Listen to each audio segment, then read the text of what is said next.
2 రోజుల పాటు జరగనున్న వాటర్ షెడ్ మహోత్సవ్ ఏర్పాట్లను జిల్లా కలెక్టర్ ఏ తమీం అన్సారియా శుక్రవారం పరిశీలించారు.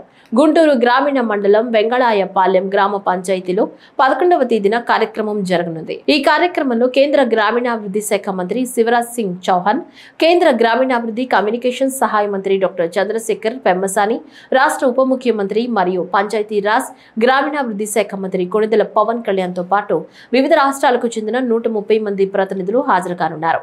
గ్రామీణాభివృద్ధి శాఖకు సంబంధించి వాటర్ షెడ్ PMKSY జాతీయ సదస్సు 2 రోజుల పాటు నవంబర్ 10, 11 తేదీల్లో గుంటూరు జిల్లాలో ఏర్పాటు చేయగా మొదటి రోజు గుంటూరులో ITC హోటల్లో ప్రారంభ కార్యక్రమం జరుగుతుంది.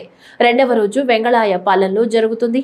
2 రోజులు కూడా కార్యక్రమానికి కేంద్ర మంత్రులు, రాష్ట్ర ఉప ముఖ్యమంత్రి మరియు పంచాయతీరాజ్ గ్రామీణాభివృద్ధి శాఖ మంత్రి హాజరు కానున్నారు. శుక్రవారం వెంగళాయపాలెం సందర్శించిన జిల్లా కలెక్టర్ ఏర్పాట్లు పక్కాగా ఉండాలని, ఎక్కడా ఎటువంటి లోటుపాట్లు ఉండరాదని ఆదేశించారు.